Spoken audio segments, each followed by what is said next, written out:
আমরা মেয়ে, আমাদের জীবনটা বড়ই অদ্ভুত। আমরা সংসারের জন্য সারাদিন কাজ করেও দেখা যায় যে ওই দিন শেষে একটা কথাই শুনতে হয়, কি করেছো সারাদিন? সবসময় তো শুয়ে বসেই থাকো, কোনো কাজে তো লাগো না। যখন পরিবারের কাছ থেকে এমন কথা শুনি তখন কেমন লাগে বলো তো? আসলে আমাদের জীবনটা অন্যরকম। আমাদেরকে সবসময় রোবট মনে করে আমাদের পরিবার। তারা তারা তাদের মতো করে আমাদেরকে ব্যবহার করে। আমরা যেন তাদের হাতের পুতুল। একটু যদি পান থেকে চুন খসে যায় তাহলে তোমার জীবন শেষ। তবে এটা সবার সাথেই হয় না, আবার অধিকাংশ মেয়ের সাথেই হয়।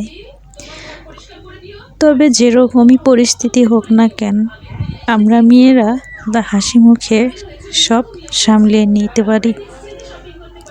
সবশেষে একটা কথাই বলবো, মেয়েদের অনেক ক্ষমতা, মেয়েদের অনেক ধৈর্য। হ্যালো গাইস, আসসালামু আলাইকুম, welcome back to my channel. আশা করি তোমরা সবাই ভালো আছো। আলহামদুলিল্লাহ, তোমাদের দোয়ায় আমিও খুব ভালো আছি। তো আজকে আবারও চলে আসলাম তোমাদের মধ্যে ছোট্ট একটি ভিডিও নিয়ে। আশা করছি আমার ভিডিওটি তোমাদের সবার ভালো লাগবে। তো চলো তাহলে শুরু করা যাক আজকের ভিডিও।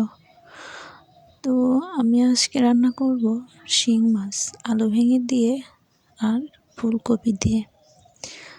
তো আমি প্রথমে পেঁয়াজ মরিচগুলো ছিলে নিলাম, কেটে নিছি। তো এখন আলু সেদ্ধ দিছিলাম, তো আলুটাও ছিলে নিতেছি। তো আলুটা ছেলা হয়ে গেলে আমি কড়াইয়ের মধ্যে পেঁয়াজ দিয়ে দিব। পেঁয়াজ দিয়ে কি বলো এটারে তেলানি তুলে নিব।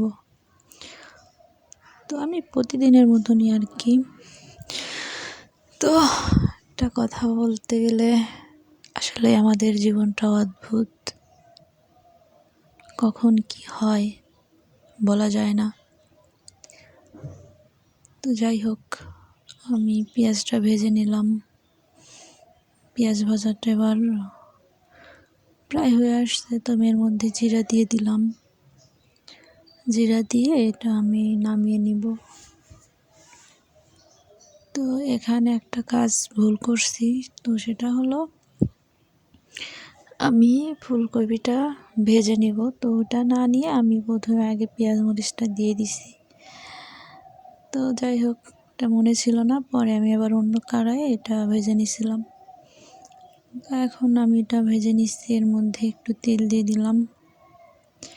তেল দিয়ে এটা ভালোভাবে ভেজে নিব।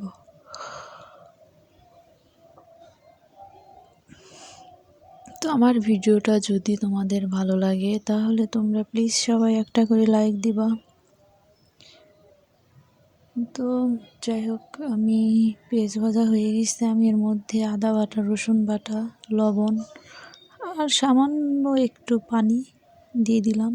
পানি দিলে কি হয়, এই আদা রসুন বাটাটা ছিটে না, তা নইলে ছিটে শরীরে লাগে।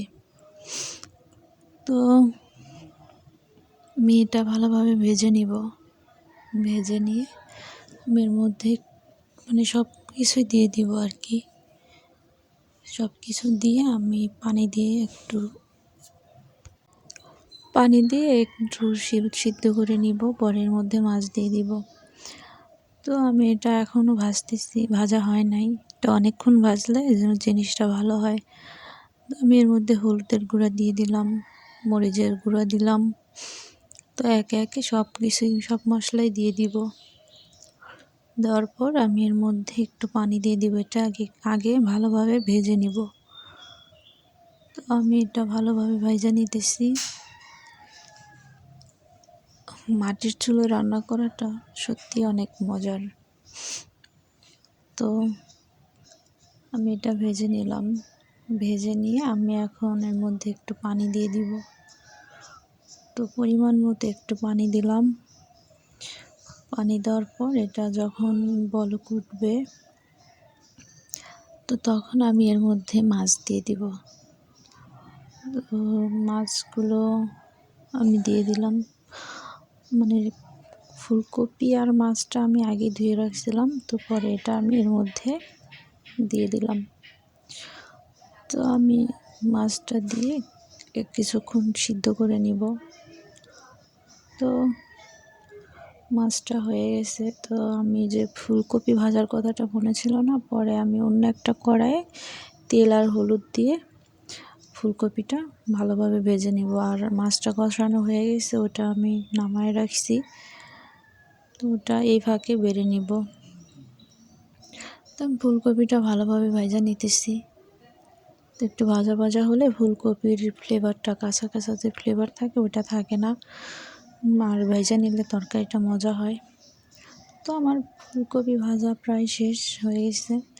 তো আমি ওই কড়াই থেকে মাছটা নামায় রাখছিলাম, রাইখা এখন এর মধ্যে ভাজা ফুলকপিগুলো দিয়ে দিব। ফুলকপিগুলো দিয়ে মানে একটু কষায় নিব। তো আগে ফুলকপি দিব, পরে এর মধ্যে আলু দিব, কারণ আলু দিয়ে দিলে আলুটা প্রথমেই লেগে যায় আর ফুলকপিটা সেভাবে কষানো হবে না। তো তাই আমি আগে ফুলকপিটা একটু কষায় নেব। তো ফুলকপি কষানো হলে আমি এর মধ্যে আলু দিয়ে দিব। প্রায় হয়ে আসছে আমার ফুলকপি কষানো। তো আমি এখন এর মধ্যে একটু আলুগুলো দিয়ে দিলাম। আলুগুলো দিয়ে আমি ভালোভাবে নেড়ে চেড়ে দিব। তো এটাও অনেকক্ষণ কষাবো। কষানোর পর এর মধ্যে পরিমাণ মতো পানি দিয়ে দিব। তো আমি এটা ভালোভাবে কষাইতেছি। কষায় আমি এর মধ্যে পানি দিয়ে দিলাম পরিমাণ মতো। আর কড়াইটি একটু ছোটো হয়েছিল, তো সে তুলনায় দেখা গেল যে একটু নেড়ে চেড়ে দিতে সমস্যা হলো। তো যাই হোক, তারপরেও হয়ে গেছে। তো আমি এটা ঢেকে দিয়ে অনেকক্ষণ জাল দেওয়ার পর পানিটা যখন বলক উঠে গেছে, তো তখন আমি এর মধ্যে মাছগুলো দিয়ে দিলাম। তো মাছগুলো দেওয়ার পরে আমি অফ ক্যামেরায় জিরাটা বাইটা নিয়েছিলাম। তো পরে এর মধ্যে এখন আমি জিরা বাটাটা দিয়ে দিব। যেহেতু মানে কড়াইটা ছোট হয়েছে, তো সেক্ষেত্রে দেখা যাইতেছে যে আমি ঢাইকা দিতে পারি নাই তরকারিটা, মানে এরকম খালি রেখেই জাল দিতে হয়েছে। তো যাই হোক, আমার তরকারিটা হয়ে গেছে। তো এটা তরকারি ফাইনাল লুক। ভিডিওটা ভালো লাগলে সবাই লাইক, কমেন্ট, শেয়ার করবা, আর চ্যানেলটা সাবস্ক্রাইব করবা। সবাই ভালো থেকো। আল্লাহ হাফেজ।